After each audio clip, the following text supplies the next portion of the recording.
صاحب آپ نے گفتگو کے دوران جیسا کہ حضرت کا شعر کا ذکر کیا آپ نے، تو زندہ ہے واللہ، تو یقیناً اہل سنت کا تو یہ عقیدہ ہے کہ نبی کریم صلی اللہ علیہ وسلم حیات ہیں، اور پھر آپ نے امام کا شعر پڑھا تو زندہ ہے واللہ، یعنی قسم کھا کر امام فرما رہے ہیں۔ تو حضرت یہ ارشاد فرمایا کہ اگر تو نبی زندہ ہیں اور یقیناً ہیں تو زندہ کو تو کوئی دفن نہیں کرتا۔ لوگ یہ کہتے ہیں کہ بھئی صحابہ نے پھر تدفین کیوں کی نبی کریم صلی اللہ علیہ وسلم کی، یہ ایسی ایسی باتیں ان کے ذہنوں میں آ رہی ہوتی ہیں حضرت۔ پہلے تو ان کے آنے پر مجھے حیرت ہو رہی ہے کہ ایسی باتیں ذہنوں میں آ رہی ہیں وہ بھی اپنے نبی کے لیے، اب آ ہی گئی ہے تو میں چاہوں گا کہ جواب بھی دے کر ان کی تسلی کر دیں۔ میں نے ماشاءاللہ اس لیے کہا کہ حافظ طاہر بھی ماشاءاللہ اتنا ذہین و فتین بندہ ہے کہ یہ بال کی کھال اتارتا ہے۔ اللہ کریم آپ کو جزائے خیر دے۔ یہ بہت اچھا سوال کیا آپ نے، اور دور حاضر کی یہ ضرورت بھی ہے۔ مطلب یہ کہ نبی پاک اگر زندہ ہیں تو پھر صحابہ نے دفن کیوں کیا؟ میں نے کہا ساری چھوڑ دیں آپ، شہید زندہ ہوتا ہے؟ کہا بالکل۔ تو میں نے کہا جتنے کائنات میں شہید ہوئے دفن کیا کہ نہیں کیا؟ اس کا جواب دو مجھے، قرآن مجید دو جواب۔ قرآن مجید ہے نا، قرآن سے جواب دے دیا میں نے قرآن سے جواب۔ اب کوئی میدان میں نکل کے بات کرے، خدا کا خوف کرو یار، کیا کر رہے ہو تم لوگ؟ یعنی اتنا بغض کہ نبی پاک کے بارے میں یہ سارے سوالات کیے جا رہے، حالانکہ شہید کا رتبہ کم ہے اور نبی کا زیادہ ہے۔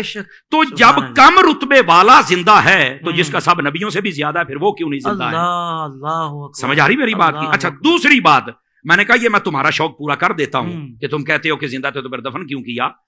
میں نے کہا جو مردہ ہوتا ہے نا اس کو آگ لگائی جاتی، کسی بھول میں نہ رہنا، اس بات کو نوٹ کیا جائے۔ جن کے مر جاتے ہیں وہ آگ لگاتے ہیں اپنے ہاتھوں سے، ہم جو دفن کرتے ہیں نا وہ زندہ سمجھ کے کرتے ہیں۔ کہتے ہیں مولانا وہ کیسے؟ سن لیجئے، اور یار مجھے بتاؤ اگر زندہ نہیں ہے تو قبر میں اٹھ کے سوالوں کے جواب کون دیتا ہے؟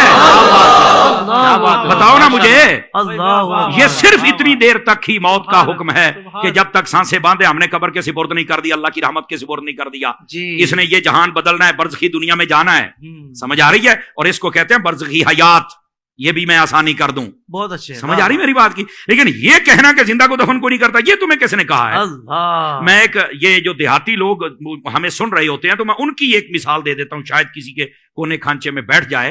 اور میں نے کہا یار بتاؤ، دیکھیں جب فصلیں ہمارے ہاں کاشت کی جاتی ہیں نا، مثال کے طور پر مکئی، ہم جب اس کو کاشت کرتے ہیں تو جب اس کا بیج نکالتے ہیں نا تو ہم پہلے اس کی چھانٹی کرتے ہیں، جو دانے خراب ہوتے ہیں ان کو سائڈ پہ کر دیتے ہیں، جو صحیح ہوتے ہیں ان کو سائڈ پہ کر دیتے ہیں۔